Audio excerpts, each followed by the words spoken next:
저는 12월 10일 날 태화나력 그 서부발전 안에서 일하다가 아들이 산재 사망을 당했는데 그 엄마인 김미숙입니다. 반갑습니다.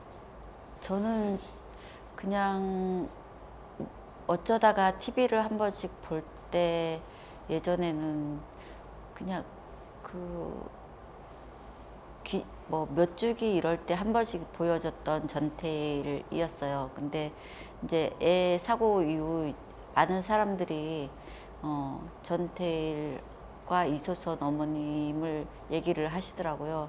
그래서 그때부터 본격적으로 관심이 있었고 너무나 궁금했어요. 그 전태일 그분이 행적, 이소선 어머님의 행적, 어떤 생각이고 어떤 마음으로 이런 노동운동을 하셨는지 되게 궁금해서 평전도 읽어보고, 아직 바쁘다 보니까 한 번은 그냥 읽었는데 되게 그냥 조금 더 그 마음에 새기면서 읽어야 되는데 그렇게 하지 못한 게 지금 좀 답답해요. 일에 좀 치여서 그냥 여유 있게 한번 그냥 가슴에 담아서 읽어보고 싶은 마음. 예전에는 아주 먼 옛날에 훌륭하게 투쟁하다가 분신을 해서 사망한 아주 괜찮은 청년이었다 이렇게만 생각을 했는데, 지금 이제 갑자기 이렇게 되고 나서 이제 2년 가까이 됐는데 그게 먼 옛날이 아니고 나보다 20살 정도 더 나이가 그 정도 나이가 더 많더라고요. 그래서 아주 먼 얘기가 아니고 우리 현실이구나. 그리고 책을 읽으면서 제일 암울했어요. 저는 책을 읽으면서 저는 뭐 좀 바꿔보고 싶어서 조금이라도 내가 나서면 좀 바꿔지지 않을까 이런 생각으로 있었는데, 그 책을 읽으면서 하나도 바뀌지 않은 그런 감을 많이 받아갖고 도대체 내가 얼만큼 노력해야지 좀 바뀔까 이런 생각이 많이 들었어요. 이소선 어머님 그 전태일 그분 그 분신 자살했을 때 얼마나 마음이 아팠고 세상을 바꾸기 위해서 얼마나 평생을 헌신적으로 일해 오셨잖아요. 근데도 많이 바뀌지 않았잖아요. 지금까지. 옛날에 부르짖었던 그런 것을 지금도 부르짖고 있잖아요. 그래서 되게 힘들었어요. 그 책 읽으면서.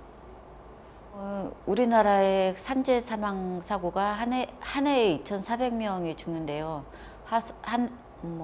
하루에 6, 7명 죽고 있는데, 저는 용균이 죽기 전에는 어쩌다 TV를 자주 보지 않았어요. 그래서 어쩌다 한번 보면 뭐 공사장 사망, 공장에서 사망 이렇게 어쩌다 한 번씩 나오는, 그래서 이렇게 많이 죽고 있다고 생각 못 했는데 현실을 이렇게 보니까 엄청 많이 죽고 있는 거예요. 그래서 이거는 누군가는, 제가 용균이 죽을 때 그런 생각을 많이 했거든요.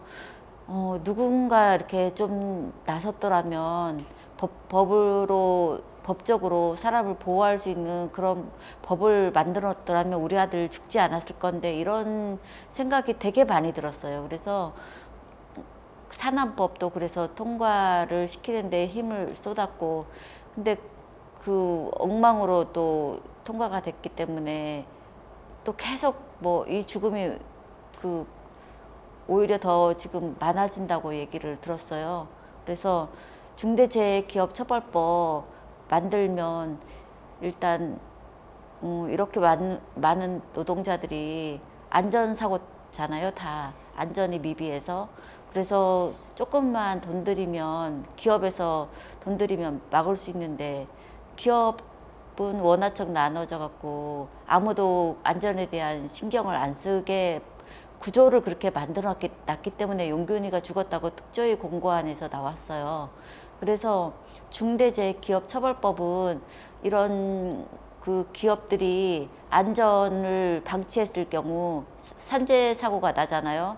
중대 사고가 나면 그들이 최고 책임자, 그러니까 기업주, 그리고 기업 그런 진짜 책임자들이 처벌받게끔, 강한 처벌 받아서 안전하게끔, 처벌금이 뭐 이전에는 한 명 죽으면 432만 원 정도 평균 그렇게 나갔는데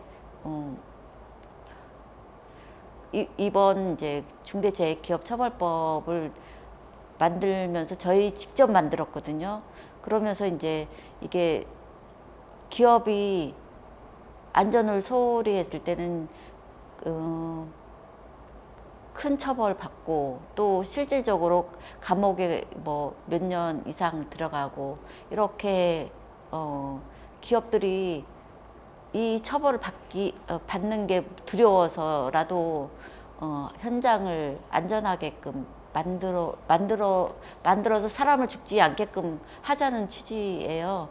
그래서 우리나라는 막 사람을 죽여도 계속 죽여나가도 기업주들은 처벌받지 않잖아요. 그게 처벌받지 않기 때문에 그 사람들은 몇 푼 돈만 되면 해결이 되니까 무서운 게 없으니까 이제 계속 그렇게 하고 있다. 저는 그렇게 생각하고 그런데 이제 영국에서는 사람 한 명 죽으면 몇십억 그렇게 세게 벌금을 물더라고요. 그래서 우리나라도 영국처럼 그렇게 강한 법을 만들어서 영국이 그때 그 법 만들고 나서 현저하게 이렇게 죽음을 막았다고 그러더라고요. 반 이상.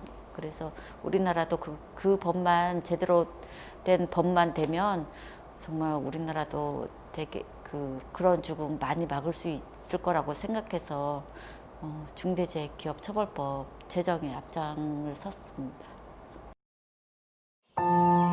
노동자들만이 아니었다. 이 땅에서 고통받고 있는 모든 민중이 비인간적인 양육 강식의 질서 아래 짓밟히고 있었다.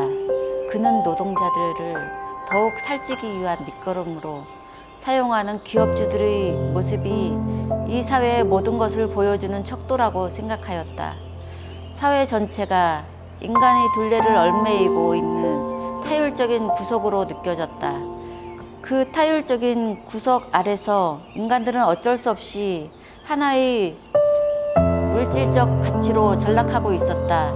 그 구석 아래서 인간의 행위 하나하나는 모두 타인을 해치는 무책임한 행위, 인간 본질을 해치는 비평화적, 비인간적 행위로서 행해지고 있었다.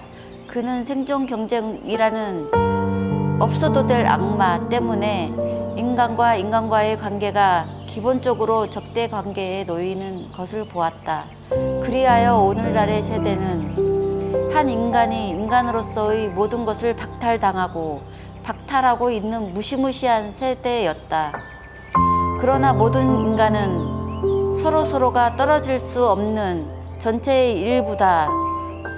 사회적인 지위나 신분에 관계없이 모든 인간은 생각할 줄 알며 좋은 것을 보면 좋아할 줄 알고 즐거운 것을 보면 웃을 줄 아는 하느님이 만드신 만물의 영장이며 다같이 고귀한 생명체로서 본능과 희망을 갖춘 가치적으로는 동등한 인간이다.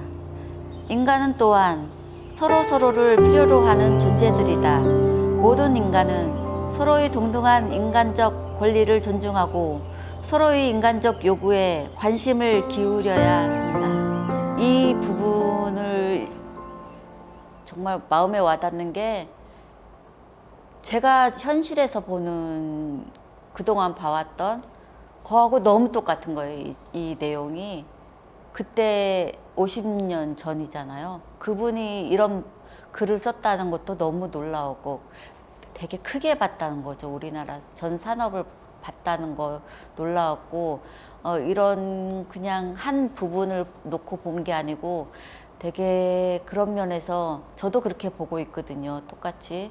근데 그렇게 그때 그렇게 얘기를 했는데 지금도 저도 그렇게 생각하는데 왜 여태까지 50년 지난 지금까지 달라지지 않았는가 이 요구가 이 사회 돌아가는 그 지금 형편이 왜 이렇게 사람들을 위주로 안 하고 오직 돈만을 위한 세상이 되었는가 서로 서로를 구조적으로 괴롭히게 하고 짓밟으며 올라가야 되고 있는 사람들만 잘 사는 나라 없는 사람들은 정말 일할 수밖에 없는 먹고 살기 빠듯하니까 하루하루 그냥 하루살이처럼 돈 벌면서 살아야 되니까 그렇게 사는 건 사는데 그때나 지금이나 이런 형편들이 하나도 나아지지 않았다는 거 그게 너무 가슴에 와닿고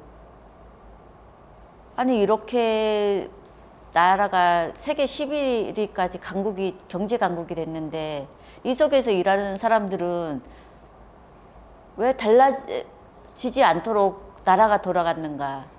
도대체 국민의 세금을 먹고 사는 공무원과 정치인들은 도대체 누구를 위해서 존재하는가? 이런 것들이 정말 마음이 아파요. 이런 거 현실을 봤을 때 사람들은 계속 죽어나가는데 계속 옥죄어서 일할 수밖에 없도록 만들어 놔놓고 있는 사람들은 계속 무한대로 돈을 가져가고 없는 사람들은 계속 힘들게 만들고 너무 분한 거예요. 노동자들이 무슨 죄를 졌나요? 그 사람들도 하나의 가치관이 있고 존중받아야 될 사람들이고 정말 자기 자신은 이 세상하고도 안 바꾸는 거잖아요. 근데 그런 가치를 존중해주지 못하고 이렇게 멸시하고 업신여기고 그 사람들이 인간이 아니고 무슨 그 돈보다도 못한 그렇게 취급되고 있다는 게 저는 정말 우리나라가 좀 창피해요. 저는 이제 애가 그렇게 됐는지 이제 곧 있으면 2주년이에요. 아직 합의했는 것도 다 지켜지지 않고 있어요. 특히 특조위 공고안을 이행하라고 거기 합의안에 있는데 하나도 그것도 반영되고 있지 않고 그래서 일단은 저는 지금 서부발전 공공기관이잖아요. 저는 물꼬를 튀어야 된다고 생각해요. 그 하나가 그냥 저의 하나의 싸움이 아니고 지금 서부발전에서는 지금 그 원청사, 하청사 다 기소가 됐거든요. 그리고 또 최고 책임자 김벽숙 사장하고 하청 사장하고 그 비롯하여 14명 기소가 됐고 이런 것들이 기소가 된다고 해서 처벌된다고 보장이 없잖아요. 그래서 진짜 처벌 받을 수 있도록 강력히 밀고 나갈 거고 여기서 진짜 이게 제대로 처벌해서 기업들이 좀 무서워하는 이렇게 제대로 안 하면 저렇게 해도 되구나 이런 경각심을 갖게 만들려고 하고 있고 제가 이런 걸 어떻게 알았냐면 용균이 싸움 때 제가 어느 지방을 가게 됐어요. 연대 차원에서 갔는데 거기서 어떤 분이 저한테 와서 얘기를 하셨어요. 자기네들 비정규직으로 전락할 뻔했는데 용균이 그 투쟁 벌어지고 난 다음에 그게 얘기가 좀 진행돼 있었는데 그게 싹 없던 걸로 그냥 정규직 그냥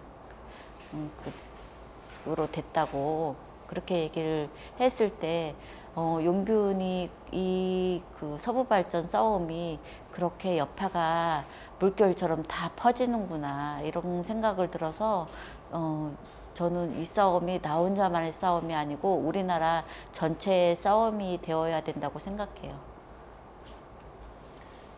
네. 이제 2년 벌써 지났고 그랬는데 앞으로 뭐 중대계 제기업 처벌법의 제정 가능성에 대해서는 어떻게 전망을 하시는지? 그거는 정확히 잘 몰라요. 왜냐하면 용균이 싸움 때도 제가 이긴다고 생각하고 싸운 거 아니에요. 그냥 무조건 억울하고 분하고 용균이 누명 벗겨야 되고 그러면서 시작하고 또 시작은 그렇게 했지만 또 그 주위에 용균이 동료들 또 많은 비정규직들 그리고 사고들 이런 거를 봤을 때 너무 이 죽음들이 너무 부당하고 억울한 거예요. 그래서 그런 것이 가슴에 계속 쌓이고 그러다 보니까 내가 이걸 눈 감고 모른 채 할 수가 없더라고요. 그래서 용균이 동료들도 그 속에서 너무 험하게 일하고 있어서 언제 사고가 날지 모르는 상황이고 뭐 건설업 조선소 이런 데서도 엄청나게 죽어나가고 있고 이런 것들이 기업들을 처벌하지 않으면 절대로 안전 조치 안 할 거고 그래서 그 사람들이 처벌하는 게 목적이 아니고 그 사람들 처벌함으로써 현장을 안전하게끔 하자는 취지잖아요. 그래서 저는 이거를 제대로 정말 뭐 힘 닿는 거 정말 제대로 싸워볼 생각이에요. 그래서 전태일 재단도 그리고 많은 우리나라 희생자들 그리고 또 이 부당함을 바꾸려고 노력하는 사람들 몰랐던 사람들도 우리 이웃이나 내 가족이 이런 일 안 당하려면 같이 동참을 해주셨으면 좋겠습니다. 저도 예전에 용균이 일 있기 전에는 정말 제가 당할 거라고 생각 못하고 살았는데 어느 날 문득 제 일이 되더라고요. 그래서 이거는 누구 딱 집어넣고 타켓이 있는 게 아니고 그냥 까딱 잘못하면 죽을 수밖에 없는 나라인 거예요. 그래서 안전은 세월호를 봤을 때 그냥 놀러 가서도 죽을 수 있고 뭐 거리를 가다가 차 사고로 죽을 수도 있고 안전이 나라에서 전체적으로 이렇게 보장되지 않으면 누구라도 죽을 수밖에 없는 상황인 거죠. 그래서 재수 없어서 죽는다 이것이 아니고 그냥 다 살릴 수 있는 그 조건을 만들어 놔야 되는데 그렇지 않아서 죽고 있다는 거 누구나 좀 같이 함께 살자는 그런 생각으로 이웃이 있어야 내가 있는 거다 이런 생각을 하고 살았으면 좋겠습니다.